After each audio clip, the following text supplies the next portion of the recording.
Assalamualaikum warahmatullahi wabarakatuh. Kami dari kelompok 1 akan menjelaskan tentang sejarah kebudayaan Islam. Bismillahirrahmanirrahim. Assalamualaikum warahmatullahi wabarakatuh. Perkenalkan, nama saya Muhammad Ramadan Sofyan Zubairi dari Prodi PAI 5B. Ingin mempresentasikan atau menjelaskan tentang sejarah kebudayaan Islam. Materi yang ingin saya sampaikan yakni yang pertama, biografi singkat Rasulullah, dan yang kedua, dakwah Rasulullah periode Mekah. Baik, untuk mempersingkat waktu, langsung saja saya ingin menyampaikan materi yang pertama, yaitu biografi singkat Rasulullah Muhammad SAW. Jadi yang pertama yaitu pada tahun 570 Masehi, Nabi Muhammad SAW lahir dari pasangan yang bernama Abdullah dan seorang perempuan yang bernama Aminah. Kemudian saat Mekah diserang oleh Raja Abraha dengan pasukan gajah, serangan tersebut diabadikan di dalam Al-Quran di dalam surat Al-Fil. Kemudian ayah Nabi Muhammad SAW meninggal sebelum beliau lahir, sehingga masa kecilnya dihabiskan bersama dengan kakek dari pihak ayah, yaitu Abdul Muthalib. Kemudian ibu Nabi Muhammad yang bernama Siti Aminah meninggal pada usia 6 tahun, yang disusul sang kakek pada umur 8 tahun. Selanjutnya Nabi Muhammad SAW diasuh sang paman yang bernama Abu Thalib, yang saat itu menjadi kepala suku Bani Hashim yang baru.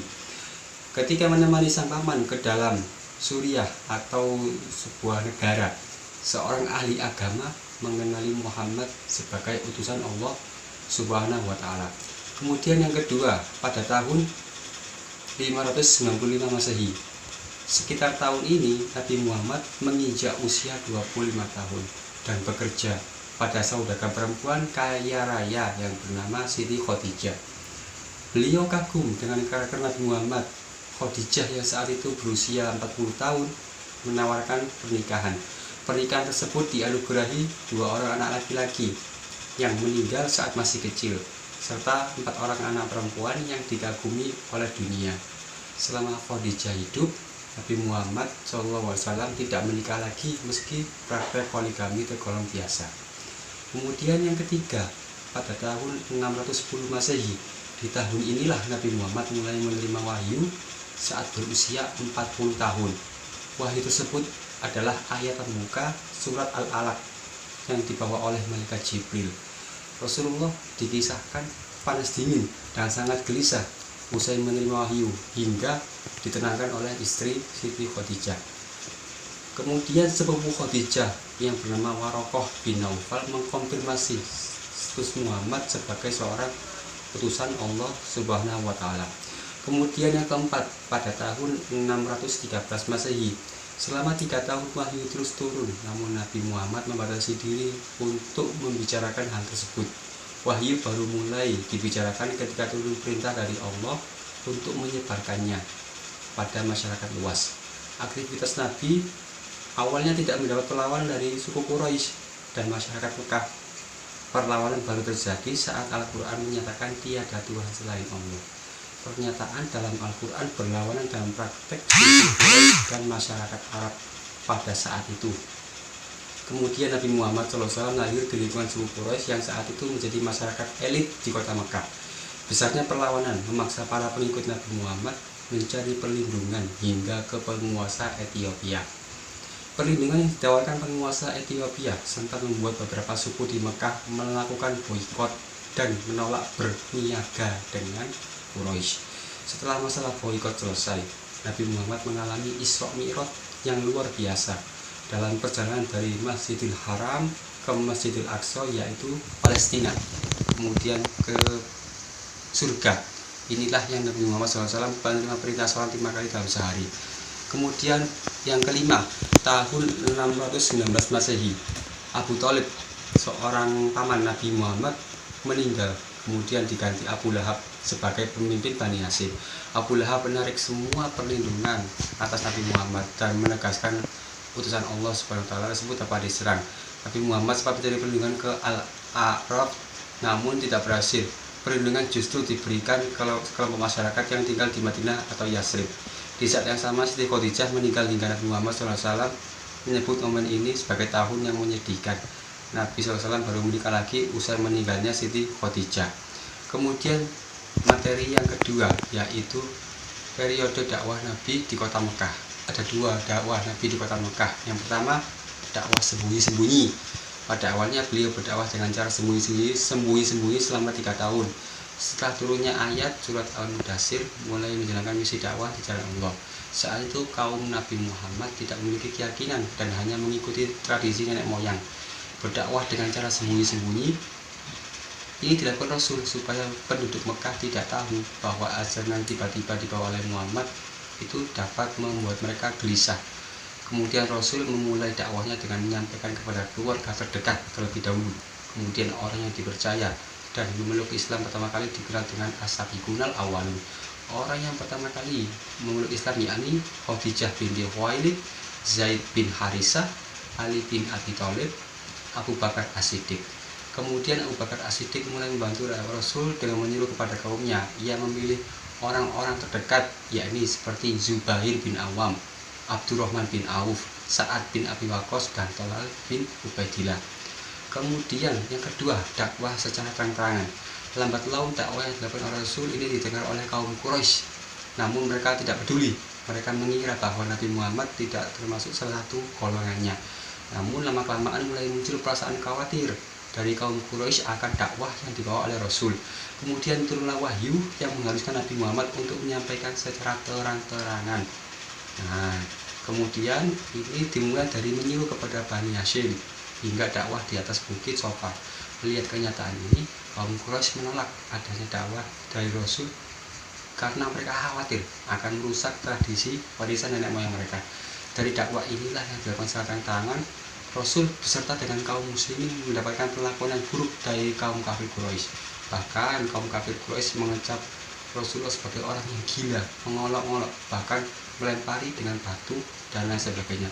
Berbagai tekanan ini terus dihadapi oleh Rasul dan kaum muslimin hingga mereka mulai berpikir untuk mencari jalan untuk keluar dari siksaan kaum kafir Quraisy. Akhirnya Rasul menerima wahyu dari Allah untuk melakukan hijrah.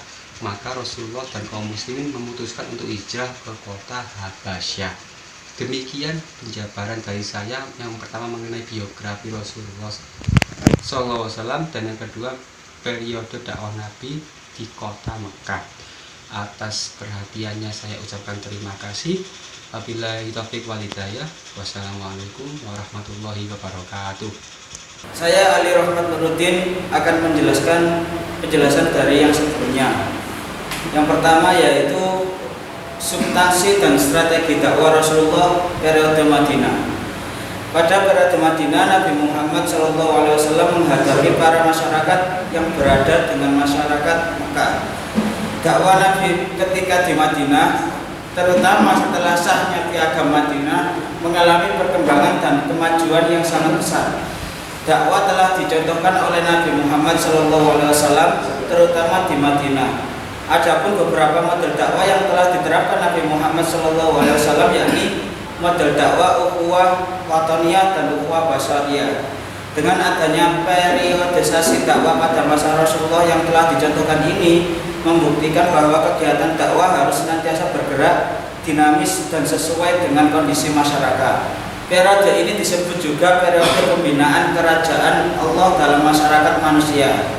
Merupakan periode pembentukan masyarakat Madinah yang menerapkan ajaran-ajaran Islam. Meskipun ada beberapa warga non-muslim, pada periode Madinah, strategi dakwah yang dilakukan Rasulullah ialah mensyiarkan Islam ke sejumlah wilayah. Syekh Muhammad Al-Khudori berpendapat bahwa Rasulullah dakwah di Madinah selama 9 tahun, 9 bulan, 9 hari. Dalam periode ini, materi dakwah yang dibahas ialah tentang kemasyarakatan dan kenegaraan. Adapun ayat-ayat yang turun juga membahas masalah-masalah tersebut. Dakwah pun menjadi sesuatu yang terorganisasi pada periode ini. Substansi dakwah Rasulullah adalah sebagai berikut. Yang pertama, mengembangkan nilai-nilai Islami dalam kehidupan seperti sopan santun, rendah hati, dan menjauhi tindak kekerasan. Yang kedua, yaitu mengedepankan aspek musyawarah dalam setiap kebijakan sehingga tercipta masyarakat yang ramah, toleran, dan memberi kenyamanan dalam kehidupan beragama dan bermasyarakat. Yang ketiga, mendakwakan Islam sampai keluar Madinah guna mengembangkan ajaran Allah Subhanahu wa taala. Dan yang terakhir, membina serta mengembangkan sistem pemerintahan Islam yang kuat. Rasulullah terus menjalankan misinya sebagai seorang rasul sejak tiba di Madinah, melaksanakan aturan yang diberikan Allah dan mengajak manusia masuk Islam. Dalam melaksanakan dakwanya, Rasulullah banyak menghadapi tantangan yang disebabkan beberapa hal, baik internal maupun eksternal. Rasulullah mengatur lagi strategi dakwah seperti yang pernah dilakukan di Mekah. Hanya saja di Madinah ini tantangan yang dihadapi Rasulullah tidak seberat ketika di Mekah. Yang dihadapi Rasulullah di Madinah tantangannya lebih banyak dari yang ada di Mekah. Masyarakat sekitar, terutama golongan munafik dan orang-orang Yahudi, ditambah permusuhan antar suku yang selama puluhan tahun berkonfrontasi dan tidak menemukan titik terang menuju perdamaian sama sekali, yaitu suku Aus dan suku Hajarat. Inilah yang kemudian menjadi perhatian Rasulullah sebelum melanjutkan dakwah berikutnya. Strategi yang digunakan Rasulullah untuk menjalankan dakwanya pada periode Madinah yakni sebagai berikut. Yang pertama, membangun masjid. Sebagai pusat kegiatan dakwah, Rasulullah mendirikan masjid sebagai landasan takwa. Beliau membangun Masjid Quba, kemudian beliau membangun Masjid Nabawi. Dari situlah kemudian beliau mengatur pemerintahan dan mendidik para sahabat tentang Islam. Yang kedua, yaitu mempersatukan suku Aus dan suku Hajar. Secara garis besar, masyarakat Madinah dihuni oleh 3 kelompok, yaitu suku Hajarat, suku Aus, dan Yahudi. Dan suku Yahudi ini terdiri dari Bani Qainuqa, Bani Nadir, dan Bani Quraidah. Sesudah para penduduk Mekah berhijrah atau muhajirin ke Madinah, kemudian penduduk Madinah bertambah menjadi 4 kelompok. 2 suku yang selalu bertikai selama puluhan tahun, yaitu suku Hajarat dan Aus. Kemudian kedua suku tersebut dipertemukan di meja perundingan setelah Rasulullah menjadi penduduk Madinah. Hasil dari perundingan tersebut, kedua suku ini berjanji untuk saling berdamai dan setia kepada Rasulullah sebagai kepala negara dan juga utusan Allah. Segala hukum yang ditetapkan oleh beliau akan dijalankan dengan penuh kesabaran dan tanggung jawab serta kebersamaan. Dalam menyebarkan Islam tidak terlalu sulit lagi bagi Rasulullah setelah berdamainya 2 kelompok suku Hajarat dan sesudah masuk Islam. Dan kedua suku tersebut juga ikut berperan dalam menyebarkan agama Islam hampir ke seluruh penduduk Madinah. Yang ketiga, yaitu mempersatukan kaum muhajirin dan ansor. Istilah untuk orang-orang Mekah yang berhijrah ke Madinah adalah muhajirin, sedangkan istilah untuk orang-orang Madinah yang menyambut kedatangan orang-orang Mekah adalah kaum ansor. Rasulullah mempersaudarakan kaum muhajirin dan ansor yang telah menolong kaum muhajirin secara ikhlas.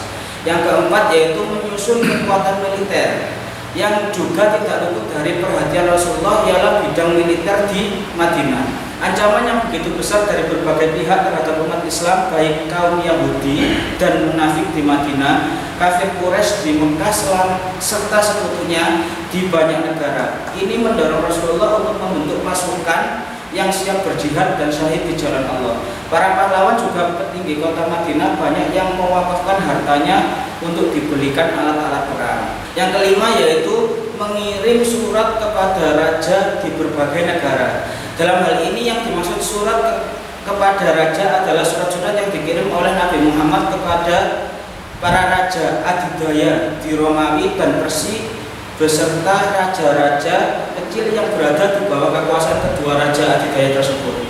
Pada masa awal setelah diangkat sebagai utusan Allah, Nabi Muhammad membangun komunikasi dengan para pemimpin suku dan pemimpin negara lain. Beliau mengirim utusan yang membawa surat ajakan masuk Islam. Korespondensi melalui surat itu ditunjukkan antara lain kepada Heraklius Heraklius yaitu kaisar Romawi, Raja Negus yaitu penguasa Ethiopia, Khosrow yaitu penguasa Persia, dan para pemimpin besar lainnya.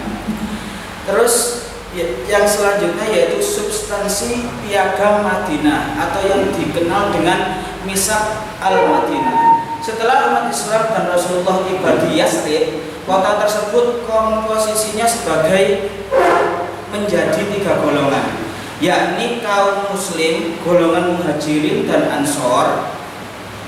Musyrikin didominasi oleh 2 suku besar dan juga terdiri dari banyak suku kecil, suku Khazraj dan Aus, serta golongan Yahudi terdiri dari banyak suku. Selain heterogen dari segi komposisi penduduknya, kota Madinah juga diwarnai peperangan antar suku satu dengan yang lain. Peperangan dari 2 suku besar, Khazraj dan Aus, juga dipengaruhi oleh kaum Yahudi. Bahkan suku yang lebih kecil juga memperkeruh keadaan dengan terbagi menjadi pendukung kedua dari suku besar yang memiliki konflik. Bangsa Yahudi terus menghembuskan permusuhan dan perpecahan. Mereka sengaja mengatur untuk mendapat keuntungan material dan konflik yang berkelanjutan terus-menerus.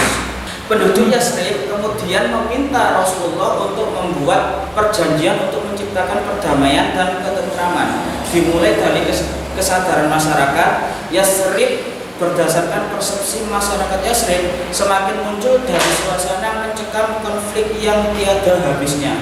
Ini rumit dan melelahkan. Kesadaran ini menjadi dasar penciptaannya semangat perdamaian dalam piagam Madinah, konsep yang sempurna dan dorongan masyarakat untuk mewujudkannya. Islam sebenarnya melakukannya siap untuk konsep untuk mediasi dan diselaraskan setelah dipahami itu benar dan lengkap. Di sisi lain, psikologi sosial adalah Yathrib yang berada di ambang kekecewaan, akan selalu kecewa, bangkitkan harapan. Selain itu, masyarakat yang sudah mencapai level tersebut, kebutuhan akan solusi semakin meningkat. Persatuan telah muncul, lahirnya gaya hidup baru. Dari sinilah kita mengamati peran dan fungsi Rasulullah sebagai politisi dan juga pemimpin bangsa yang kompeten dan besar dalam sejarah peradaban manusia. Dilanjutkan dengan pembahasan penaklukan kota Mekah, yaitu yang dikenal dengan Fathul Mekah. Yang pertama, faktor-faktor keberhasilan Fathul Mekah. Fathul Mekah artinya penaklukan kota Mekah, terjadi pada tahun 8 Hijriah. Rasulullah memutuskan untuk menaklukkan kota Mekah. Sebab-sebab terjadinya Fathul Mekah adalah karena kaum Quraisy telah mengkhianati perjanjian Hudaybiyah. Maka pada tanggal 10 Ramadan, beliau berangkat bersama puluhan ribu atau 10.000 pasukan menuju Mekah. Kaum muslimin memasuki Mekah tanpa terjadi peperangan, di mana kaum Quraisy menyerah dan tidak melakukan perlawanan karena berbagai sebab. Abbas mengajak Abu Sufyan untuk menyerah kepada Nabi Muhammad dan menyatakan keislamannya. Setelah Abu Sufyan memeluk Islam, ia diberi kehormatan oleh Rasulullah dan menyatakan, yang pertama, barang siapa di antara kaum Quraisy yang memasuki rumah Abu Sufyan, dia akan aman. Yang kedua, barang siapa yang masuk Masjidil Haram akan aman. Yang ketiga, barang siapa yang akan menutup pintunya akan aman pula. Allah telah memberikan kemenangan kepada kaum muslimin. Lalu Rasulullah menuju Ka'bah untuk melakukan tawaf dan sholat 2 rakaat di dalamnya. Setelah itu, beliau menghancurkan berhala-berhala yang ada di dalam Ka'bah dan sekitarnya. Pada waktu penghancuran, turunlah ayat dalam surat Al-Isra ayat 81 yang berbunyi, wa qul ja'al haqqo wa zahaqal batil innal batila kana zahuqa, yang artinya, dan katakanlah yang benar telah datang dan yang batil telah lenyap. Sesungguhnya yang batil itu adalah sesuatu yang pasti lenyap. Rasulullah berdiri di pintu Ka'bah, sedangkan kaum Quraisy berbaris di Masjidil Haram menantikan apa yang akan dilakukan Rasulullah. Rasulullah berkata kepada kaum Quraisy, wahai kaum Quraisy, apakah yang akan aku lakukan terhadap kalian? Mereka menjawab, kebaikan engkau saudara yang baik dan anak dari saudara yang baik pula. Rasulullah berkata, pergilah, kalian telah bebas. Rasulullah telah memberikan teladan yang agung dalam memaafkan musuh-musuhnya yang telah menyiksa, menyakiti, membunuh para sahabatnya dan mengusir dari kampung halamannya. Setelah menaklukkan kota Mekah, manusia berbondong-bondong memeluk Islam. Pada tahun ke-10 Hijriah, Rasulullah melaksanakan haji, dan itulah satu-satunya haji yang dilakukan beliau bersama 100.000 orang, dan setelah itu beliau kembali ke Madinah. Sekian penjelasan dari saya dan akan dilanjutkan oleh teman saya. Assalamualaikum warahmatullahi wabarakatuh. Di sini saya Linda Maratus Solihah dari kelompok 1 yang akan menerangkan tentang Khulafaur Rasyidin, yaitu biografi Utsman bin Affan dan juga Ali bin Abi Thalib serta prestasi yang diraih oleh Utsman bin Affan dan juga Ali bin Abi Thalib. Yang pertama yaitu Utsman bin Affan. Nama lengkap Utsman bin Affan adalah Utsman ibnu Affan ibnu Abdil As ibnu Umayyah dari pihak Quraisy. Utsman memeluk agama Islam atas ajakan Abu Bakar. Utsman berasal dari klan Umayyah, suku Quraisy yang terkenal, terpandang, dan kuat. Selain itu, Utsman merupakan salah satu seorang dagang terkaya di Mekah. Kemudian Utsman bin Affan menjadi khalifah selama 12 tahun. Hal ini merupakan waktu pemerintahan terlama di zaman Khulafaur Rasyidin. Masa pemerintahan Utsman bin Affan terbagi dalam 2 periode. Di 6 tahun merupakan masa pemerintahan yang baik, sedangkan di 6 tahun sisanya merupakan masa pemerintahan yang buruk. Syukur sejarah peradaban Islam. Hal yang membuat banyak masyarakat kecewa pada masa kepemimpinan Utsman adalah kebijakannya mengangkat keluarga dalam kedudukan tinggi. Yang terpenting diantaranya adalah Marwan ibnu Hakam. Dialah pada dasarnya yang menjalankan pemerintahan, sedangkan Utsman hanya menyandang gelar khalifah. Yang kedua yaitu Ali bin Abi Thalib.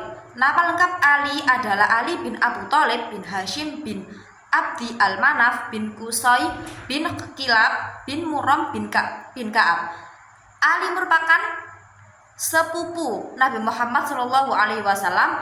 Ayahnya Ali yaitu Abu Thalib. Ayahnya Abu Thalib adalah saudara dari ayah Nabi Muhammad SAW, Abdullah. Maka sepeninggalan kakek Nabi Muhammad SAW, Ali dan Nabi Muhammad SAW diasuh oleh Abu Thalib. Abu Thalib sangatlah berjasa sebagai pendukung dan pelindung Nabi Muhammad SAW.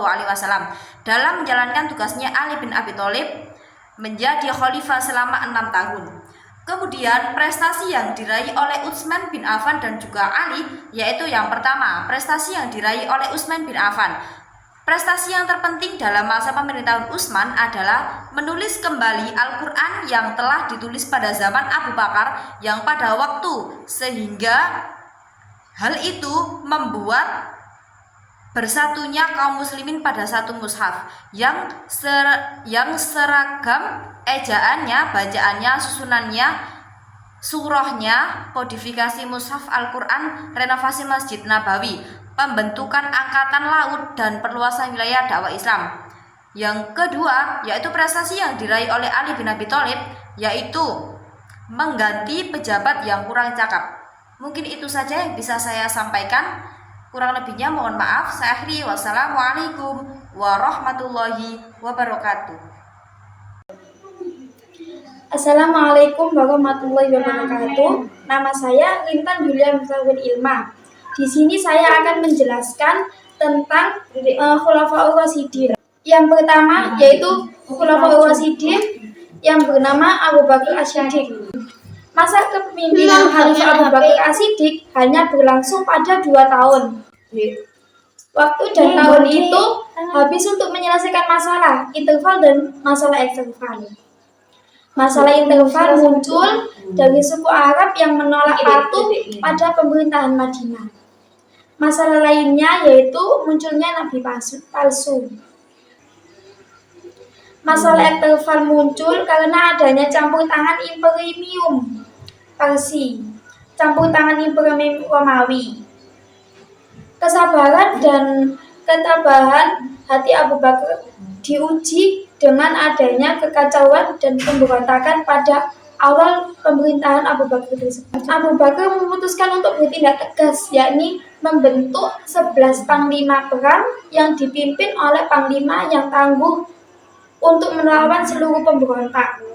Tindakan tersebut didukung oleh banyak umat muslim dan membutuhkan waktu yang lama. Seluruh kekacauan berhasil dilawan dan dihilangkan hingga sukses. Yang kedua, yakni Umar bin Khattab. Beliau lahir dari seorang perempuan yang bernama Hantama binti Hasim. Beliau lahir dari kelas atas. Hal tersebut terlihat dari kemampuannya, yaitu yang bisa membaca dan menulis pada zaman waktu itu. Itu pun sangat langka. Cara pengangkatan Umar bin Khattab sebagai khalifah berbeda dari pengangkatan sebelumnya, yaitu pengangkatan Abu Bakar As-Siddiq. Beliau langsung diangkat karena adanya kekhawatiran Abu Bakar akan terjadinya perebutan jabatan khalifah, seperti zaman beliau diangkat menjadi khalifah, sehingga menjadi peluang musuh untuk menghancurkan agama Islam pada kaum muslimin. Pengangkatan Umar bin Khattab dilakukan tepat pada hari Selasa, kurang 8 hari di bulan Jumadil Tsani. Beliau diangkat menjadi khalifah pada umur 45 tahun. Pada kepemimpinan Umar bin Khattab berlangsung selama 10 tahun. Dimulai dari tahun 634 sampai 644. Pada masa kepemimpinannya, negara mengalami kemajuan pada bidang-bidang. Setelah menjadi pemimpin, umat muslim pada 10 tahun lebih 6 bulan dan 4 hari Umar wafat pada hari Ahad bulan Dzulhijjah tahun 23 Hijriah atau 64 Masehi pada usia 63 tahun. Selanjutnya yaitu Abu Bakar As-Siddiq. Prestasi yang didapat pada masa pemerintahan Abu Bakar As-Siddiq yaitu berhasil melakukan leluasan wilayah, pengumpulan ayat-ayat Al-Quran yang berserakan, dan menyelesaikan permasalahan interval dan eksterval. Berhasil mengislamkan golongan pemberontak yang memusuhi agama Islam, mengkodifikasi Al-Quran, dan perluasan wilayah. Yang kedua yaitu Umar bin Khattab. Prestasi Umar bin Khattab pada masa pemerintahannya yaitu mengalami kemajuan yang sangat pesat. Umat muslim terjamin keamanannya, kedamaiannya, wilayah kekuasaan Islam semakin luas dan terus bertambah. Assalamualaikum warahmatullahi wabarakatuh.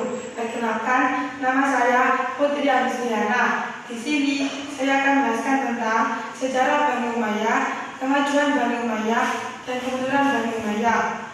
Sejarah berdirinya Bani Umayyah adalah khalifah kedua yang didirikan setelah wafatnya Nabi Muhammad SAW.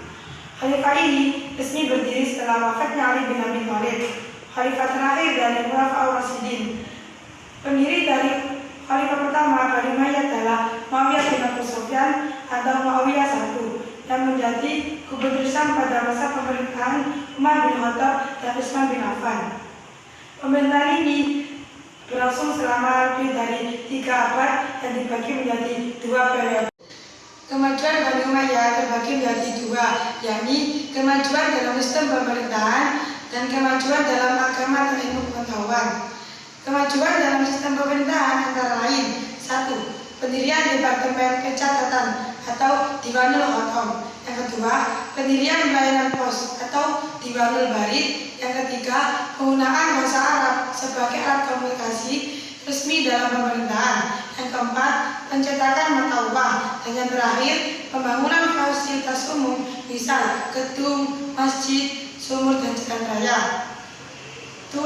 Kemajuan dalam agama dan ilmu pengetahuan antara lain: 1. Penyempurnaan tulisan mushaf Al-Quran dengan titik pada huruf-huruf tertentu. Yang kedua, pembangunan Masjid Al-Amawi di Damaskus dan Al-Aqsa di Yerusalem. Yang ketiga, perluasan Masjid Nabawi di Madinah. Yang keempat, adapun faktor-faktor keruntuhan kemunduran Bani Umayyah antara lain: 1. Munculnya kelompok yang tidak puas terhadap Bani Umayyah, misalnya Khawarij, Syiah, dan non-Arab. Yang kedua, tidak adanya ketentuan jelas tentang sistem pergantian khalifah. Yang ketiga, perpecahan antara etnis suku Arabia Utara Bani Qais dengan suku Arabia Selatan Bani Ka'ab. Yang keempat, senang hidup mewah. Yang kelima, terbunuhnya Khalifah Marwan bin Muhammad yang dilakukan tentara dinasti Abbasiyah sebagai akhir dinasti Bani Umayyah di Damaskus. Yang terakhir, munculnya kekuatan baru yang dipimpin keturunan Al-Abbas bin Abdul Muttalib sebagai saingan Bani Umayyah. Sekian penjelasan dari saya. Wassalamualaikum warahmatullahi wabarakatuh. Baik, saya Siwatullah Arjasa akan menjelaskan lanjutan dari dinasti Umayyah, yakni dinasti Abbasiyah. Dinasti Abbasiyah atau Daulah Abbasiyah berasal dari kata Al-Abbas yang termasuk salah satu keturunan Bani Hashim. Tepatnya adalah paman Nabi Muhammad SAW. Daulah Abbasiyah didirikan atas dasar keinginan untuk mengembalikan kepemimpinan atau kekhalifahan kepada Bani Hashim. Karena pada masa itu yang berkuasa adalah Bani Umayyah yang didirikan oleh Muawiyah bin Abi Sufyan dengan berbagai strategi dan langkah-langkah diantaranya adalah membentuk gerakan bawah tanah, menerapkan politik bersahabat dan lain sebagainya. Terdapat banyak tokoh-tokoh yang berperan dalam Daulah Abbasiyah. Di antaranya adalah Muhammad bin Ali, Abdullah bin Muhammad dengan nama lain Abu Abbas As-Sofa yang nantinya akan menjadi khalifah pertama Daulah Abbasiyah. Gerakan Daulah Abbasiyah menggandeng beberapa kelompok yang merasa tertindas untuk ikut berjuang meruntuhkan Daulah Umayyah, dan terjadilah peperangan di daerah Karbala yang menjadi awal keruntuhan Daulah Umayyah. Peradaban pada masa Daulah Abbasiyah sangat mengalami kemajuan yang sangat signifikan. Pada masa awal berdirinya Daulah Abbasiyah, hak masyarakat yang sebelumnya merasa dibedakan kini disamaratakan, bahkan hingga berperan dalam pemerintahan, seperti kaum Barmak, Daulah Buwahiriyah, dan Daulah Seljuk. Kebudayaan Islam pun begitu. Daulah Abbasiyah meluaskan kekuasaannya hingga ke Spanyol dan India, bahkan menghidupkan kultur Arab di setiap lini daerah kekuasaannya. Daulah Abbasiyah memiliki kemiliteran yang sangat kuat. Berbagai pemberontakan bisa diatasi dengan baik meskipun telah berganti generasi kekhalifahan. Khalifah yang paling masyhur pada masa Daulah Abbasiyah adalah Abu Ja'far Al-Mansur, Harun Al-Rashid, dan Abdullah Al-Ma'mun, yang mana ketiganya menjadikan Daulah Abbasiyah sebagai kiblat ilmu pengetahuan di seluruh dunia. Di masa kekhilafahan ini juga lahir banyak ilmuwan, cendekiawan, dan juga filsuf yang masyhur hingga saat ini, seperti Ibnu Sina yang masyhur dalam bidang kedokteran, Al-Kindi, dan masih banyak lagi. Kemajuan ilmu pengetahuan pada masa Daulah Abbasiyah tidak lepas dari jasa-jasa ketiga khalifah tersebut, di mana banyak didirikan majelis-majelis ilmu perpustakaan yang dikenal dengan nama Baitul Hikmah, toko-toko kitab, dan lain sebagainya. Untuk kemunduran Daulah Abbasiyah sendiri, terdapat kelemahan salah satunya di bidang politik dan pemerintahan yang menjadi salah satu penyebab utama dari keruntuhan Daulah Abbasiyah. Dalam perkembangannya ketika dinasti Abbasiyah ini sudah berdiri, para penguasa awalnya tidak menghendaki adanya kekuatan lain di dalam pemerintahannya. Maka dari itu timbul upaya-upaya untuk menyingkirkan kekuatan lain, tidak terkecuali kaum Syiah yang awalnya menjadi pendukung utama dinasti Abbasiyah ini. Tentu saja dengan adanya sikap yang demikian membuat kaum Syiah merasa kecewa dan dikhianati oleh dinasti Abbasiyah, sehingga mereka bertekad untuk mendirikan dinasti Fatimiyah yang akan menjadi pesaing terberat dinasti Abbasiyah. Sekian dari saya tentang dinasti Abbasiyah yang nantinya akan diteruskan oleh teman saya. Saya Zainal Fandi dari kelompok 1 ingin meneruskan presentasi dari teman saya yang sebelumnya yang membahas dinasti atau Daulah Abbasiyah. Yang pertama yakni Daulah Fatimiyah. Daulah Fatimiyah saat dipimpin oleh khalifah terakhirnya yang bernama Khalifah Latifillah pada tahun 1160 sampai 1171 Masehi mengalami kemunduran dan kondisi pemerintahan yang sangat lemah. Faktor melemahnya Daulah Fatimiyah karena musibah ceklik, adanya penyerbuan tentara salib ke Mesir, dan konflik internal pemerintahan. Saat Khalifah Latifillah sakit, kedudukan Salahuddin Al-Ayyubi semakin kuat. Salahuddin Al-Ayyubi mendapat dukungan penuh dari rakyat Mesir, apalagi Salahuddin Al-Ayyubi dan rakyat Mesir sama-sama memiliki paham Islam, yakni paham Islam Sunni. Bertepatan dengan wafatnya Khalifah Latifillah pada 10 Muharram 1171 Masehi, Salahuddin Al-Ayyubi memproklamirkan berdirinya Daulah Ayyubiyah dan berakhirnya pemerintahan Daulah Fatimiyah. Selanjutnya yakni Daulah Ayyubiyah. Daulah Ayyubiyah atau sering kita sebut dengan dinasti Sunni yang berkuasa di Diyar Bakir hingga tahun 1429 Masehi. Sebagaimana dinasti-dinasti sebelumnya, dinasti Ayyubiyah pun mencapai kemajuan yang gemilang dan mempunyai beberapa peninggalan sejarah.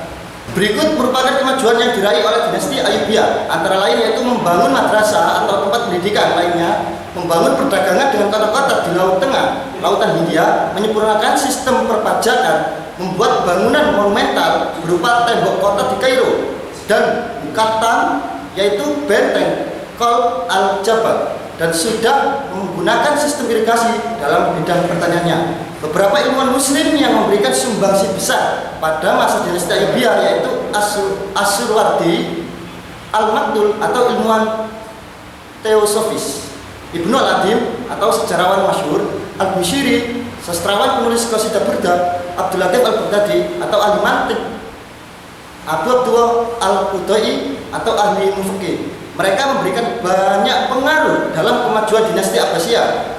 Karangan-karangannya masih dapat dipelajari dan dijumpai hingga saat ini. Selama berkuasa, dinasti Ayyubiyah sangat bergantung pada Mamluk atau tentara Buddha untuk menangani urusan militernya. Sayangnya, runtuhnya dinasti ini sebagian besar disebabkan oleh para Mamluk dari Turki sendiri. Runtuhnya dinasti Ayyubiyah dimulai pada masa pemerintahan Sultan As-Solih. Pada masa ini, para Mamluk telah memegang kendali atas pemerintahan. Kemudian, setelah Sultan As-Solih meninggal, bangsa Mamluk mengangkat istri mendiang Sultan, Syajarat Ad-Dur, sebagai pemimpin. Pengangkatan Syajarat Ad-Dur menandai berakhirnya dinasti Ayyubiyah dan berdirinya Daulah Mamluk. Sekian dari saya, akan dilanjutkan oleh teman saya. Perkenalkan, nama saya Haris Dawa Sabilillah dari Prodi PAI 5B. Di sini saya akan meneruskan materi dari teman saya, yaitu Daulah Mamluk. Sesuai namanya, Daulah Mamluk merupakan daulah para budak yang berasal dari beragam kelompok suku non-daulah membentuk sebuah pemerintahan menggantikan Daulah Ayyubiyah yang telah berkuasa selama 79 tahun di Mesir.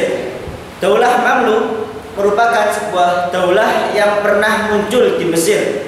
Saat itu Mesir menjadi salah satu wilayah Islam yang selamat dari serbuan bangsa Mongol, baik yang diimpikan oleh Hulagu, Han maupun Timur Leng.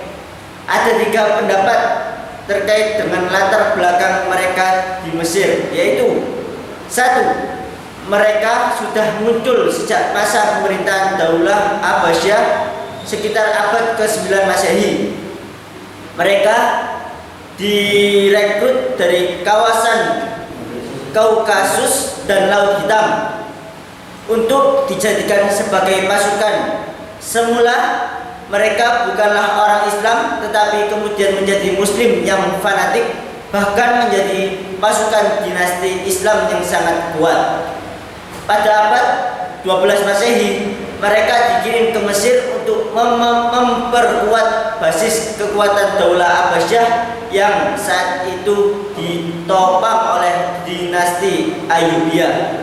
Yang kedua, mereka adalah tawanan penguasa dinasti Ayyubiyah yang dijadikan budak oleh Salahuddin Al-Ayyubi. Mereka dididik dan dilihat menjadi tentara, kemudian dijadikan sebagai pasukan kerajaan dan ditempatkan sebagai kelompok tersendiri yang terpisah dari masyarakat. Berkat keterampilan dalam hal kemiliteran dan loyalitas mereka yang kuat, Sultan dinasti Ayyubiyah terakhir, Malik Asy-Syahdil, menjadikan mereka sebagai pengawal untuk menjamin kelangsungan kekuasaannya. Yang ketiga, mereka adalah para budak bangsa Turki dan bangsa Mongol yang dibeli oleh Sultan Malik As-Sahil, penguasa dinasti Ayyubiyah. Mereka ditempatkan di pulau kecil Raudlah di banjaran Sungai Nil. Sultan membagi budak-budak tersebut. Sultan membeli budak-budak tersebut sebagai pelayanan.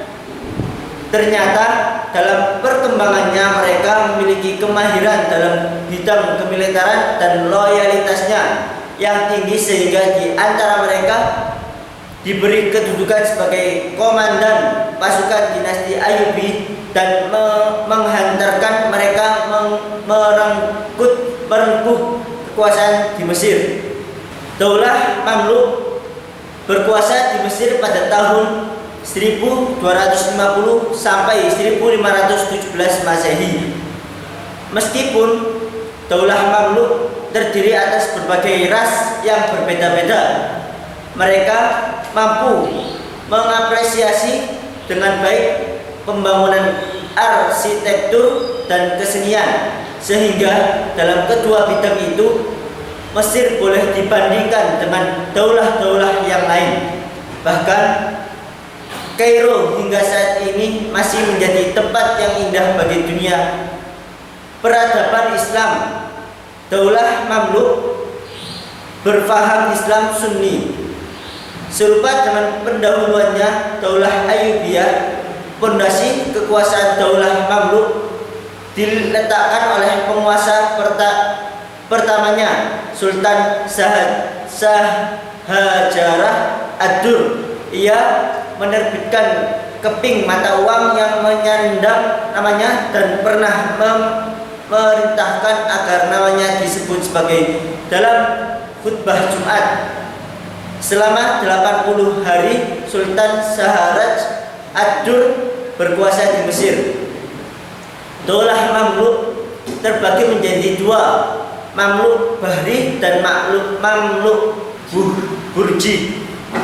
Mamluk Bahri pada awalnya adalah pengawal-pengawal yang dibeli oleh Khalifah Al-Sahil Al-Yub dari Daulah Ayyubiyah dan menjadi sultan di kemudian hari. Dimulai dengan Aibak, Quds dan Baybars. Di tangan Baybarslah Mamluk Al-Bahri mulai dikenal dengan kesungguhan dan kecerdasannya. Baybars mulai menyatukan kembali tanah-tanah Mesir yang berceceran sepeninggal Ayyubiyah. Di antaranya adalah tanah Saham. Baybars mampu mengimbangi kepiawaian Salahuddin Al-Ayyubi dalam penaklukan dan diplomasi antar kekuasaan. Dalam setiap peperangan, kemenangan senantiasa berpihak pada Baybars. Sepeninggalan Baybars, kelangsungan dinasti Mamluk Al-Bahri selama 22 tahun. Di antara yang menjadi penguasanya adalah dua anak Baybars, yaitu Said Nasir al-Din Muhammad Barakah Khan dan Al-Bars al-Din Salim. Selanjutnya diganti oleh Al-Mansur Saif al-Din Kalawun menata administrasi dan pemerintahan Mesir menjadi lebih baik dan rapi. Bahkan sejarah menetapkannya sebagai peletak dasar kedua setelah Baybars. Keberlangsungan kepemimpinan Mamluk Al-Bahri berakhir tahun 783 Hijriah sampai 1382 Masehi di bawah kepemimpinan Al-Sahil Al-Salih Salah Al-Din Haji II. B. Mamluk Burji. Nama Burji dinisbatkan pada tempat tinggal mereka di Burji Al-Qalah Al-Jabbar, sekaligus sebagai istilah pengganti Al-Bahri yang dinisbatkan pada Pulau Raudhah di tengah Sungai Nil. Kepemimpinan dinasti ini dimulai oleh Ad-Dahir Saif al-Din Barkuk yang berkuasa selama 17 tahun. Barkuk banyak memfokuskan pada kekuasaan militer dan berbagai ning politik yang belum mampu ditandingi oleh negeri-negeri lain. Pada periode penguasa Mamluk Al-Burji, banyak hal yang menyebabkan kekecuaian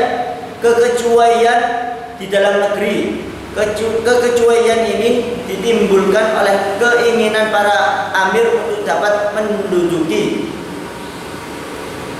kekuasaan yang lebih tinggi. Dapat dikatakan pada periode ini, siapa yang kuat dialah yang berkuasa. Di samping itu, di luar juga sudah muncul kekuatan baru yang siap mengancam kekuatan Mamluk, seperti munculnya gerakan Ottoman yang berpikir untuk dapat menguasai dua kekuatan sekaligus, yaitu Mamluk di Mesir dan Safawiyah di Persia. Meski awal Mamluk, dua kekuatan ini punya hubungan yang baik, seperti ketika keduanya menghadapi kekuatan Portugis. Namun gesekan-gesekan tetap ada, apalagi di daerah perbatasan. Gesekan-gesekan ini akhirnya menimbulkan kelemahan pada dinasti Mamluk, apalagi sektor ekonomi yang menjadi tulang punggung Income melemah, seperti yang terjadi pada pergerakan ekspor impor dari Laut Merah ke Laut Tengah, mengalami kemandekan karena situasi keamanan yang tidak mendukung. Hal ini akhirnya menimbulkan perjanjian dua belah pihak.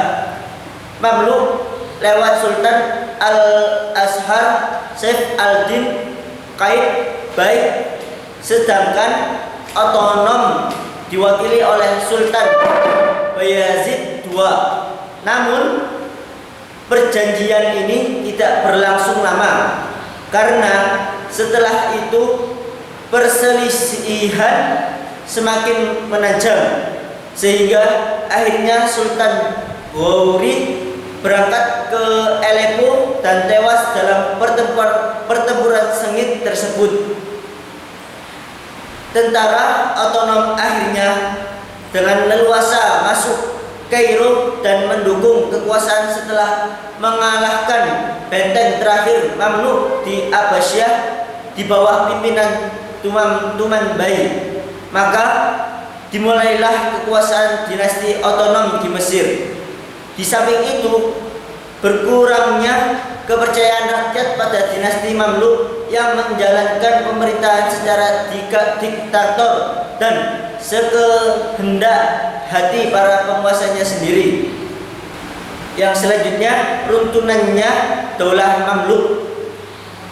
Kemajuan Daulah Mamluk ini tercapai berkat kepribadian dan wibawa sultan yang tinggi, menciptakan militer yang kuat dan menjaga kesetabilan negara yang aman dari gangguan. Akan tetapi ketika faktor-faktor tersebut menghilang, Daulah Mamluk sedikit demi sedikit mengalami kemunduran. Berikut merupakan faktor-faktor yang menyebabkan runtuhnya Daulah Mamluk dalam buku sejarah Islam oleh Ahmad Al-Usairi. 1. Mereka meninggalkan jihad. Yang kedua, mereka menjadi terpecah dan terjadinya konflik internal serta terjadinya banyak pertempuran di antara mereka. Ditemukannya jalan Ar-Raja As-Sahal Saleh oleh orang-orang Portugis yang membuat Mesir kehilangan pengaruhnya.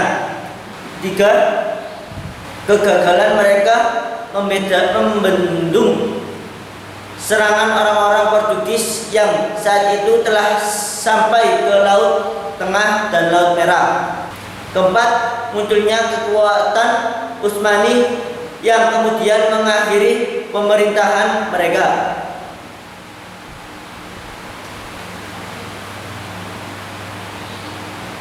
Perkenalkan, nama saya Muhammad Miftahul Aziz dari Prodi PAIB.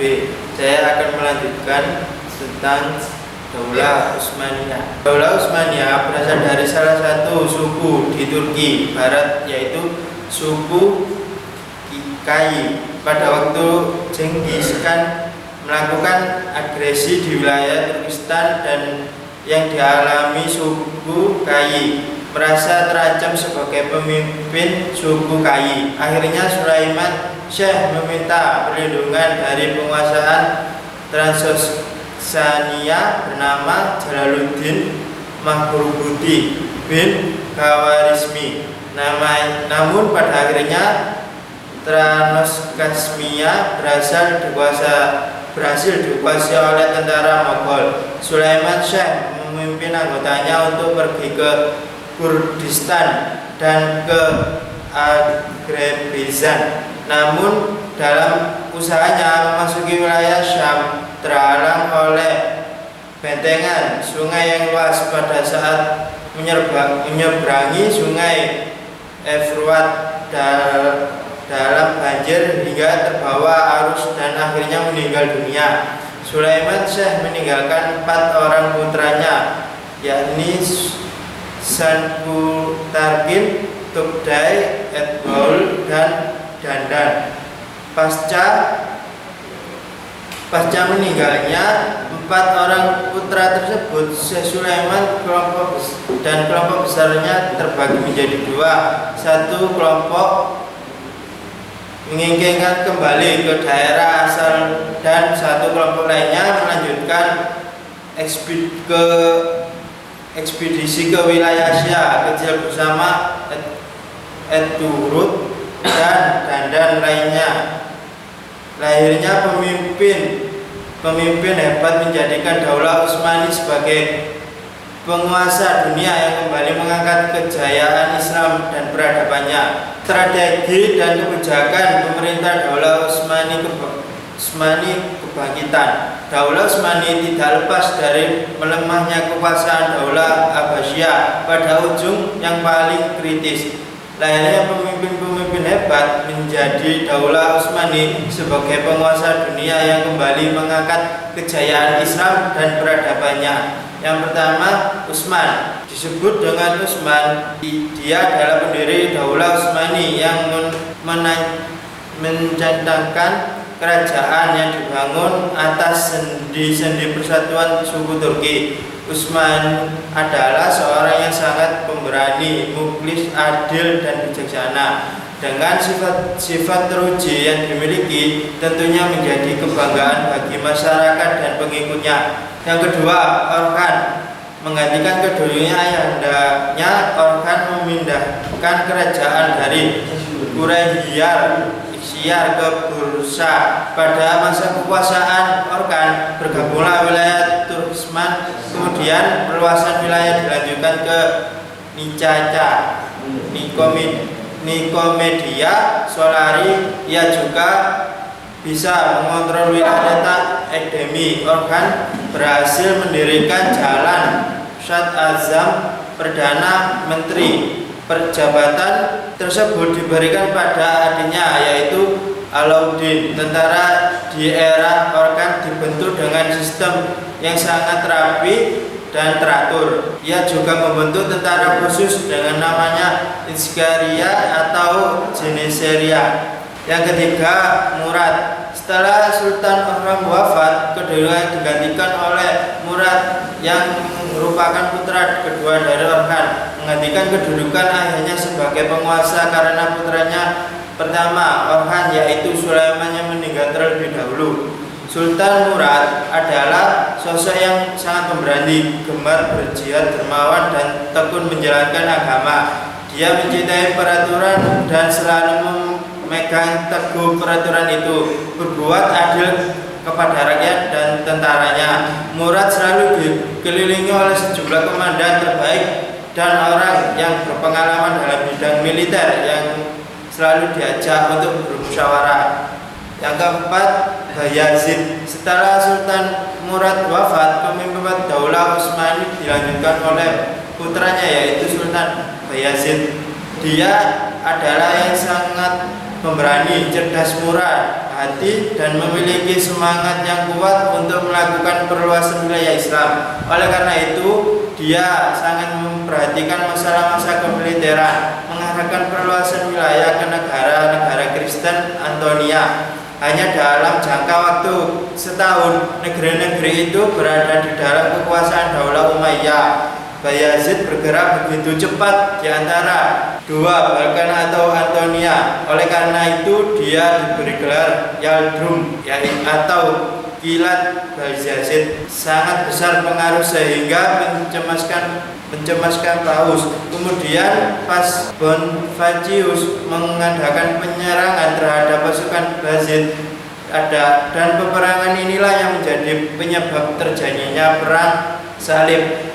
Konstantinopel hampir saja dikuasai, namun Bayezid mengurungkan niatnya dan menaklukkan Konstantinopel karena munculnya baru terhadap Daulah Umayyah.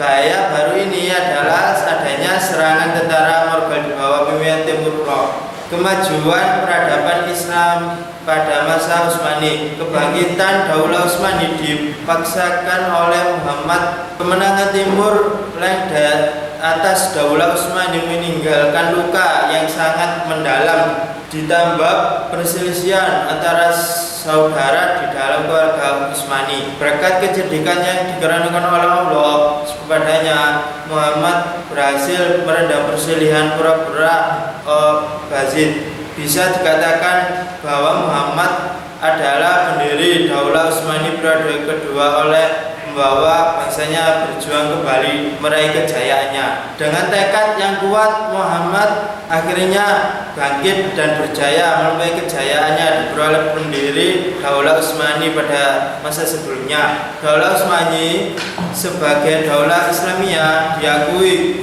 kembali sebagai penguasaan dunia dengan kemajuan peradaban dan ilmu pengetahuan. Di antaranya para penguasa Daulah Utsmani generasi kedua yang membawa ke puncak kejayaan adalah yang pertama Muhammad adalah putra bungsu dari Bayazid. Setelah berkuasa menggantikan ayahnya, ia mulai menyusun kekuatan kembali untuk memulihkan keadaan Turki Utsmani dan upaya memecahkan yang dilakukan oleh Timur-Leng. Yang kedua, Murad menggantikan ayahandanya Muhammad pada usia yang masih 18 tahun. Dikenal sebagai penyair dan orang yang mencintai ulama. Cita-cita Sultan Murad adalah melakukan usaha memperjuangkan Muhammad. Prioritas utamanya perjuangan adalah merangkul kembali daerah-daerah yang terlepas dari Daulah Utsmani sebelumnya, yaitu daerah Asia Kecil, Saloniki, Albania, Palak, dan Hungaria. Kemunduran peradaban Islam pada Daulah Utsmani. Mundurnya Daulah Utsmani ditandai dengan kebangkitan bangsa Barat atau Eropa. Hal ini disebabkan karena lemahnya penguasa Daulah Utsmani dan lemahnya sistem pemerintah pasukan Ikhtiariyah. Juga berpengaruh terdapat kekacauan yang tertimbul pada saat itu. Era kemunduran Daulah Utsmani dimulai pada periode Salim Al-Murad, Muhammad, Ahmad, Musyafa, Utsman, Murad, Ibrahim, Muhammad, Sulaiman, hingga masa terakhir kekuasaan Abdul Hamid. Daulah Utsmani berakhir pada tahun 1909 Masehi dan benar-benar dihapuskan pada tahun 1924 dan berganti menjadi Republik Turki. Runtuhnya Daulah Utsmani setidaknya disebabkan oleh faktor-faktor sebagai berikut. Yang pertama, kondisi pemerintahan Daulah Utsmani yang lemah dan kemerosotan akhlak para pemimpin Daulah Utsmani. Kemunduran Daulah Utsmani dimulai ketika para pemimpin dijangkiti penyakit yang menyerang bangsa-bangsa sebelumnya. Yang kedua, kekuatan militer dan serangan dari bangsa Eropa sebelum terjadinya Perang Dunia yang pertama dan mengakhiri Daulah Utsmani. Yang ketiga, gerakan oposisi seluler. Selain serangan dan konspirasi dari pihak luar, Daulah Utsmani juga mendapatkan perlawanan dari organisasi seluler dan nominalisme. Sekian dari saya, yakni pembahasan dari Daulah Utsmani yang selanjutnya akan dibahas oleh teman saya. Perkenalkan, nama saya Faris Dabasabilillah dari Prodi 5 PAIB. Saya akan menjelaskan materi selanjutnya, yaitu peradaban Islam pada masa Daulah Mughal di India. Sejarah lahirnya Daulah Mughal, perjalanan panjang untuk membentuk sebuah imperium India Muslim dimulai Kesultanan Delhi. Daulah Mughal bukanlah daulah pertama di India. Sebelumnya sudah berdiri kekuasaan Islam, namun belum menemukan kejayaannya. Jadi, Daulah Mughal bisa dikatakan sebagai penerus Kesultanan Delhi yang sudah berdiri terlebih dahulu. Daulah Mughal dirintis oleh Zahiruddin Muhammad Babur pada tahun 1526 sampai 1530 Masehi. Ia adalah salah satu cucu dari Timur Leng. Ayahnya adalah Umar Mirza, yaitu penguasa Farghana. Kepemimpinan Babur sudah diwariskan oleh ayahnya pada saat Babur masih berusia 11 tahun. Ia punya ambisi kuat untuk menguasai Samarkand, yaitu kota terpenting di Asia Tengah pada saat itu. Dalam usia pertamanya, ia mengalami kekalahan, tetapi karena mendapat amunisi tambahan dari Daulah Syafawi, akhirnya Samarkand bisa dikuasai pada tahun 1494 Masehi. Setelah Samarkand, target berikutnya adalah Kabul, ibu kota Afghanistan. Dan setelah Kabul berhasil ditaklukkan, Babur melanjutkan ekspansinya ke India. India dalam keadaan krisis di bawah kepemimpinan Ibrahim Lodi. Kondisi dalam negeri diliputi kekacauan. Paman Ibrahim Lodi yang bernama Alam Khan bersama Daulat Khan, Gubernur Lord, meminta utusan ke Kabul dan meminta bantuan Babur untuk menjatuhkan Ibrahim Lodi di Delhi.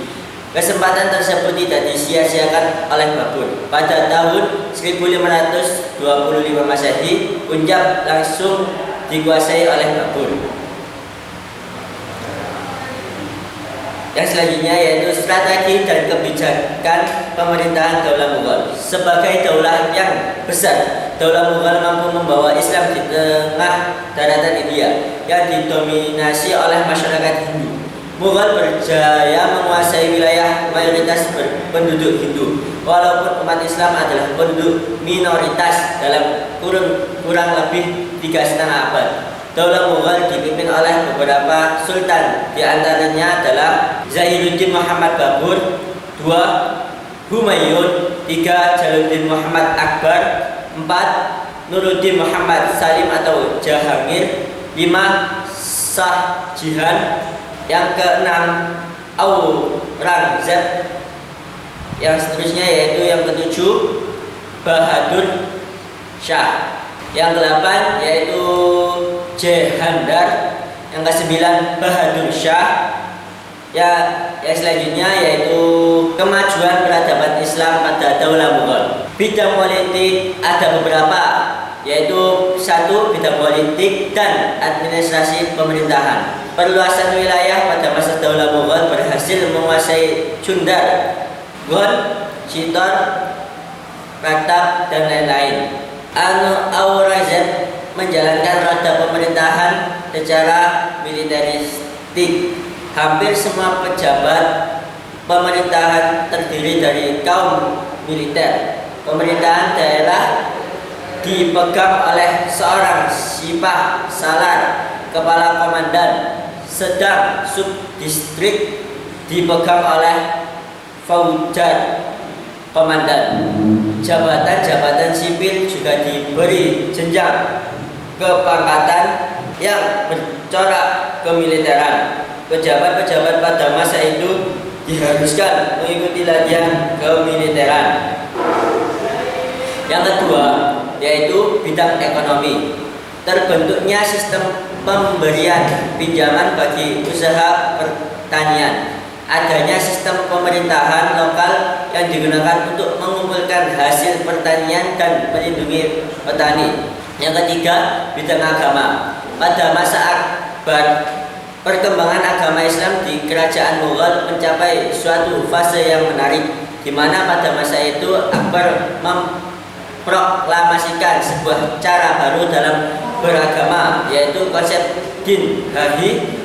Karena aliran ini, Akbar mendapat kritik dari berbagai lapisan umat Islam. Yang keempat, bidang seni dan budaya.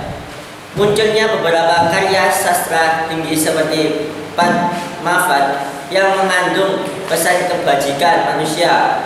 Gubahan Muhammad Jayazi, seorang penyair istana Abu Fad, menulis Akbar Nameh dan Aini Akbari yang berisi sejarah Mughal dan pemimpinnya. Yang selanjutnya yaitu kemunduran peradaban Islam pada masa Daulah Mughal. Dominasi Inggris diduga sebagai faktor pendorong kehancuran Mughal. Pada waktu itu EIC mengalami kerugian. Untuk menutupi kerugian dan sekaligus memenuhi kebutuhan istana, EIC mengadakan pungutan yang tinggi terhadap rakyat secara ketat dan cenderung kasar. Karena rakyat merasa ditekan, maka mereka baik yang beragama Hindu maupun Islam bangkit mengadakan pemberontakan. Singkatnya, kemunduran Daulah Mughal disebabkan karena faktor-faktor sebagai berikut. Yang pertama yaitu terjadinya stagnasi dalam pembinaan kekuatan militer. Yang kedua, pendekatan yang dilakukan oleh Aurangzeb terlalu kasar terhadap toleransi umat beragama, sehingga konflik antar umat beragama sangat sulit diatasi oleh sultan sesudahnya. Yang keempat, semua generasi penerus Daulah Mughal pada periode terakhir adalah orang-orang yang lemah dalam kepemimpinannya. Sekian dari saya, yang akan dilanjutkan oleh teman saya.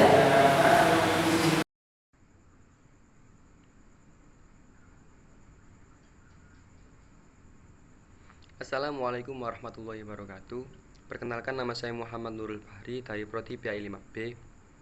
Di sini saya akan menjelaskan sedikit tentang masa kemunduran peradaban Islam. Penyebab kemunduran Islam menurut Ibnu Khaldun disebabkan oleh dua faktor. Yang pertama yakni ada faktor internal dan yang kedua yakni ada faktor eksternal. Semenjak periode kedua dari periode Islam klasik, benih-benih kemunduran tersebut sudah mulai terlihat. Pasalnya, secara dunia yang mencatat bahwasannya pendidikan Islam pernah menduduki pengaruh penting dalam peradaban global. Istilahnya, masa kejayaan Islam yang mendominasi mulai dari abad ke-8 sampai abad ke-13 Masehi. Kota-kota Islam seperti halnya kota Baghdad, kemudian kota Cordoba, Damaskus, Alexandria, dan lain sebagainya merupakan pusat peradaban dan kebudayaan yang menjadi tujuan utama pelajar dan mahasiswa dari berbagai penjuru dunia untuk menuntut ilmu pengetahuan. Berbagai cabang ilmu pengetahuan dari peradaban Yunani kuno diterjemahkan dengan masif pada masa itu. Selain itu, para ilmuwan Islam juga gencar menulis buku dan karya-karya ilmiah atau bahkan berupa penemuan. Selain perpustakaan, institusi pendidikan juga tumbuh dengan subur. Bahkan 3 universitas tertua di dunia berdiri pada masa kejayaan Islam tersebut. Yang pertama ada Universitas Al-Qarawiyyin di Maroko, Universitas Al-Azhar di Mesir, dan Universitas Al-Nizamiyah di Baghdad. Dalam sejarah masa kejayaan Islam, semenjak era Khalifah Rasyidin hingga Kesultanan Utsmaniyah, muncul tokoh-tokoh muslim yang amat berpengaruh dan menghasilkan karya-karya ataupun pengetahuan di masing-masing ilmu pengetahuannya. Banyak ilmu teologi maupun ilmuwan sains yang lahir pada masa kejayaan Islam tersebut, seperti halnya Ibnu Sina, Ibnu Rus, Al-Kindi, Al-Idris, dan lain sebagainya. Kemunduran Islam dimulai sejak periode pertengahan bagian pertama, yakni pada tahun 1250 hingga 1500, yang dikenal dengan masa kemunduran pertama. Ibnu Khaldun, pakar sejarah dan sosiologi klasik, menjelaskan bahwa kemunduran peradaban Islam disebabkan oleh faktor internal dan faktor eksternal di tubuh pemerintah Islam. Yang pertama, faktor internal. Faktor internal muncul dari menguatnya materialisme, yaitu kegemaran penguasa untuk menerapkan gaya hidup bermewah-mewahan. Sementara itu, korupsi, kolusi, nepotisme, dekadensi moral tumbuh subur di dalam pemerintahan Islam. Kedua, faktor eksternal. Faktor eksternal muncul dari ketidakpuasan tokoh-tokoh intelektual di negaranya. Akibatnya, mereka yang mempunyai kapabilitas dan integritas tinggi pindah ke negara lain yang menyebabkan penguasa mengurangnya sumber daya manusia di negara Islam. Akhirnya, orang-orang yang mengisi pemerintahan bukanlah orang-orang yang kompeten yang menyebabkan menurunnya produktivitas pada masa itu. Jangka panjangnya pengembangan sistem politik dan pengetahuan juga ikut menurun. Mungkin cukup sekian yang bisa saya sampaikan. Wallahul muwaffiq ila aqwamit thoriq. Wassalamualaikum warahmatullahi wabarakatuh.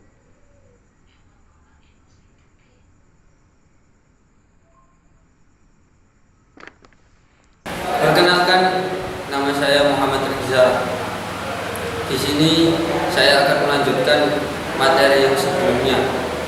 Sebagai reaksi terhadap ekspansi dan kejayaan Eropa awal abad ke-20 lahir dan muncul reformasi dan modernisasi dalam dunia Islam. Modernisme yang diusung dalam gerakan Islam biasanya diartikan sebagai cara berpikir dengan peradaban Barat, dengan merujuk pada upaya mengejar ketertinggalan melalui pencarian mendasar etik kepada Islam untuk kebangkitan politik dan budaya, dan menghasilkan pemikiran yang produktif dan inovatif. Model ijtihad yang mengkaitkan hubungan antara masa kini dan masa lampau dan bahkan melampauinya berupa kandungan yang hakiki dari konsep pembaruan dalam Islam, sebagaimana yang dikumandangkan oleh Jamaluddin Al-Afghani ataupun Muhammad Abduh. Istilah pembaruan baru terkenal dan populer setelah munculnya semangat pemikiran dan gerakan pembaruan Islam menyusul kontak politik dan intelektual dengan Barat. Tepatnya pada waktu itu, baik secara politis maupun secara intelektual, Islam telah mengalami kemunduran, sedangkan Barat dianggap telah maju dalam modern. Kondisi seperti itu menuntut umat Islam untuk melakukan pembaruan Islam dalam berbagai bidang. Beberapa tokoh-tokoh pembaruan dalam Islam di antara lain yaitu yang pertama Muhammad Ali Pasha dengan pembaruannya di bidang kemiliteran, yakni pada tahun 1815 Masehi untuk pertama kalinya Mesir mendirikan sekolah militer yang sebagian besar instrukturnya didatangkan dari Eropa. Ali Pasha juga melakukan pembaruan di bidang pertanian dengan pembangunan sistem irigasi. Yang kedua, Jamaluddin Al-Afghani. Al-Afghani adalah sosok yang mengabdikan dirinya untuk mengingatkan dan membangkitkan dunia Islam yang menurutnya harus meninggalkan perselisihan dan perjuangan bersama. Beliau juga membangkitkan semangat nasionalisme di negara-negara yang pernah dikunjunginya, sehingga Al-Afghani mendapat julukan sebagai bapak nasionalisme Islam. Yang ketiga, Muhammad Abduh. Muhammad Abduh banyak menonjolkan pemikiran Ibnu Taimiyah tentang ibadah dan muamalah, bahwa ajaran-ajaran yang terdapat dalam Al-Quran dan hadis bersifat tegas, jelas, dan terperinci. Sebaliknya, ajaran-ajaran mengenai hidup kemasyarakatan umat bersifat umum tanpa perincian dan dapat disesuaikan dengan zaman. Yang keempat, Muhammad Rashid Ridho. Dalam penggambaran ilmiahnya di Mesir, Muhammad Rashid Ridho bertemu dengan Muhammad Abduh sebagai gurunya. Rashid Ridho dengan bimbingan Muhammad Abduh menerbitkan majalah yang diberi nama Al-Manar yang bertujuan untuk mengadakan pembaruan melalui media cetak yang di dalamnya berisikan bidang agama, sosial, ekonomi, memberantas tahayyul dan paham bid'ah yang masuk ke dalam kalangan umat Islam, serta menghilangkan paham-paham salah yang dibawa oleh tarekat tasawuf, meningkatkan mutu pendidikan dan membela umat Islam terhadap permainan politik negara Barat. Yang kelima, Muhammad Iqbal. Mengenai paham Muhammad Iqbal yang mampu membangkitkan umat Islam adalah tentang dinamisme Islam, yaitu dorongannya terhadap umat Islam supaya bergerak dan jangan tinggal diam. Intisari, hidup adalah gerak. Sedangkan hukum Islam, hukum hidup adalah menciptakan, maka Iqbal menyeru kepada umat Islam agar bangun atau bangkit dan menciptakan dunia baru. Dari segi bahasa, kata dinamisme artinya tidak berhenti, sedangkan menurut istilah dinamisme adalah suatu aktivitas yang didasarkan pada kesadaran untuk selalu berubah secara positif untuk mengikuti perkembangan zaman. Gerakan pembaruan Islam yang muncul di Mesir, India, dan Turki pada abad modern secara langsung atau tidak langsung berpengaruh pada gerakan Islam di Asia Tenggara.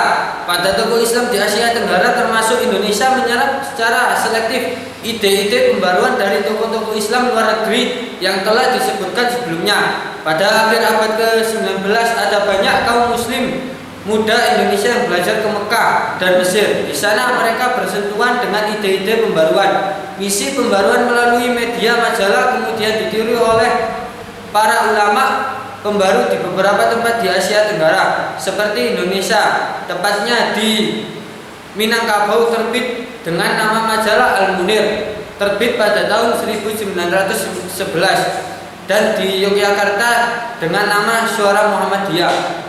Gerakan pembaruan Islam di Indonesia datang dari kaum pembaharu dalam gerakan pendidikan dan sosial. Kaum ini memandang tentang pentingnya pendidikan dalam membina dan membangun generasi muda. Mereka percaya melalui pendidikan pola pikir masyarakat bisa diubah secara bertahap. Oleh sebab itu, kaum pembaharu pun mulai mendirikan lembaga pendidikan dan mengembangkan organisasi sosial kemasyarakatan. 6 diantaranya adalah sebagai berikut: Sekolah Tawalib, Jamiat Khair, Al-Irsyad, Persyarikatan Ulama, Nahdlatul Ulama, dan Muhammadiyah. Cukup sekian dari saya. Dilanjut oleh rekan saya. Perkenalkan, nama saya Yusuf Landu, semester 5 DAIP. Proses awal masuk Islam di Nusantara. Menurut Snok Hargonze, orang India lah yang pertama kali membawa Islam ke Indonesia menjelang akhir abad ke-13 Masehi. Pendapat ini sekaligus menjawab dari daerah mana Islam berasal. Pendapat ini didukung oleh Van Banker, seorang profesor asal Belanda, dengan menunjukkan adanya pengaruh bahasa Tamil dan bahasa Melayu, menjadi alasan bahwa orang India lah yang membawa Islam ke Indonesia. Namun menurutnya bukan dari Gujarat, melainkan dari India Selatan, pantai Coromandel. Menurutnya, keberadaan batu-batu nisan dari Gujarat tidak berarti Islam dari Gujarat. Di antara alasan Morrison adalah jika diyakini Islam berasal dari Gujarat, maka bagaimana dengan fakta bahwa Islam sudah berada di Indonesia sebelum Malikul Soleh mengangkat, yaitu tahun 1297. Nomor 2, catatan Ibnu Battuta tentang indahnya bangunan masjid yang dibangun saudagar pendatang di Kambai pada tahun 1325 Masehi. Nomor 3, adanya jalur dagang di zaman lampau. Saudagar-saudagar Arab telah giat lalu lalang di perairan Arab dan Indonesia dengan persinggahan di Sri Lanka. Temuan Ibnu Battuta bahwa Indonesia, Asia Selatan, Asia Tenggara, dan India Utara penganut madhab Syafi'i, sedangkan orang Gujarat adalah Sunni atau Syiah.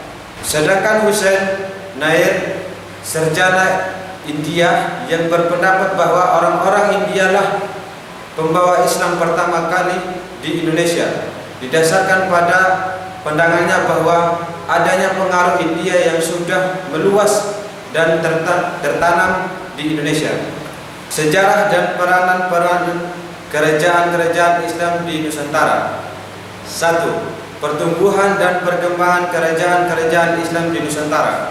Pada abad ke-1 Hijriyah 7 Masehi, kawasan Asia Tenggara mulai berkenalan dengan tradisi Islam. Hal ini terjadi ketika para pedagang Muslim yang berlayar di kawasan ini singgah untuk beberapa waktu. Pengenalan Islam lebih intensif khususnya di Semenanjung, Melayu, dan Nusantara berlangsung beberapa abad kemudian. Adapun kerajaan-kerajaan Islam di Nusantara adalah nomor 1 kerajaan Islam di Sumatera, yaitu Kerajaan Perak pada tahun 173 Hijriah. Sebuah kapal layar dengan pimpinan Mekah Khalifah dari Teluk Kambai, Gujarat berlabuh di Bandar Perlak dengan membawa kira-kira 100 orang anggota dakwah yang terdiri atas orang Arab, Persia, dan Hindia.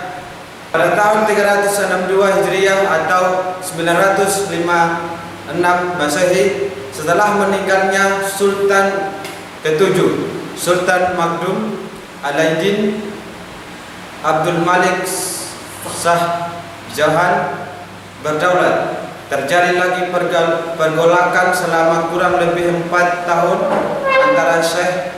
antara Syiah dan Sunni yang diakhiri dengan perdamaian dan pembagian kerajaan menjadi 2 bagian. 1. Perlak pesisir Syiah dipimpin oleh Sultan Alaiddin Syekh Maulana. Nomor 2. Perlak pedalaman Sunni dipimpin oleh Sultan Magdum Alaiddin Malik Ibrahim Shah Jahan berdaulat. Sultan Alaiddin Syekh Maulana Shah meninggal sewaktu kerajaan Sriwijaya menyerang Perlak dan seluruh Perlak kembali bersatu di bawah pimpinan Sultan Magdum Alaiddin Malik Ibrahim Shah Jahan berdaulat, yang melanjutkan perjuangan melawan Sriwijaya hingga tahun 1006. Sultan ke-17 Perlak Sultan Magdum Alaiddin Malik Muhammad Amin Shah II Jahan berdaulat memerintah dari 1230 sampai 1267, menjalankan politik persahabatan dengan menikahkan 2 orang putrinya dengan penguasa negeri tetangga Perlak. 1. Putri Ratna Kamala dikawinkan dengan Raja Kerajaan Malaka Sultan Muhammad Shah. 2. Putri Ganggang dikawinkan dengan Raja Kerajaan Samudra Pasai Al-Malik Al-Soleh. 1. Kerajaan Samudra Pasai. Kesultanan Samudra Pasai juga dikenal dengan Samudra Pasai atau Samudra Darussalam, adalah kerajaan Islam yang terletak di pesisir pantai utara Sumatera, kurang lebih di sekitar kota Lok-Sowemewa, Aceh Utara sekarang. Kerajaan ini didirikan oleh Mara Silu yang bergelar Malik Al-Soleh pada sekitar tahun 1267. Raja pertama bernama Sultan Malik Al-Soleh yang wafat pada tahun 696 Hijriah atau 1297 Masehi. Kemudian dilanjutkan pemerintah oleh Sultan Malik Al-Tahir. Nomor 2. Kerajaan Aceh Darussalam. Kerajaan Aceh Darussalam berdiri pada abad ke-15 tahun 1496 Masehi. Pendirinya adalah Ali Mughayat Shah. Di awal-awal masa pemerintahan, wilayah Kesultanan Aceh berkembang hingga mencakup Dayak, Pedir, Pasai, Deli, dan Aru. Pada tahun 1528, Ali Mughayat Shah digantikan oleh putra sulungnya yang bernama Salahuddin. Kerajaan Islam di Jawa. Pada perkembangannya, proses Islamisasi di Pulau Jawa mampu menggeser eksistensi kerajaan Hindu Buddha seperti Majapahit, Pajajaran, dan Pasundan. Berikut kerajaan-kerajaan Islam di Jawa. 1. Kerajaan Demak, 2. Kerajaan Mataram, 3. Kerajaan Banten. Peran Wali Songo dalam mengembangkan dakwah Islam di Nusantara. Dakwah Islamiyah dalam proses penyebarannya di tanah Jawa telah terukir dalam sejarah. Sukses gemilang perjuangan para wali diakui telah memperluas penganut agama Islam pada sebagian besar masyarakat. Agama Islam di Pulau Jawa pada abad ke-15 terdapat peran yang sangat penting dilakukan oleh Wali Songo. Peranan Wali Songo dalam penyebaran agama Islam antara lain: 1. Pelapor dalam penyebar luas agama Islam kepada masyarakat yang belum banyak mengenal ajaran Islam di daerah masing-masing. 2. Pejuang yang gigih dalam membela dan mengembangkan agama Islam di masa hidupnya. 3. Pakar atau orang yang ahli di bidang agama Islam. Sekian dari saya, terima kasih.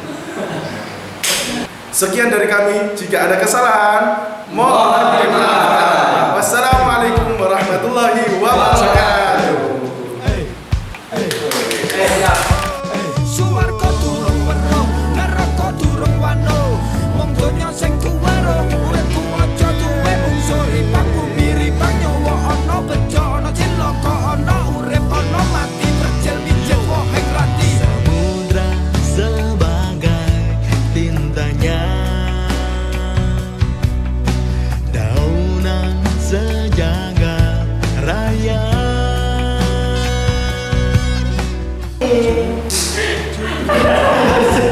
Haji, bro.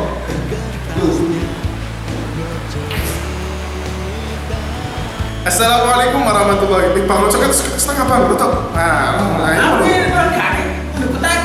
bisa. Assalamualaikum warahmatullahi wabarakatuh.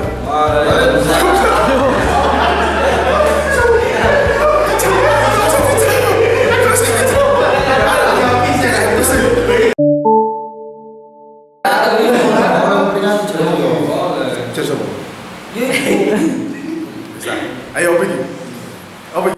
Sekian dari kami. Mohon maaf bila ada kesalahan. Jika ada kesalahan, kami mohon maaf. Ya. Nyembah.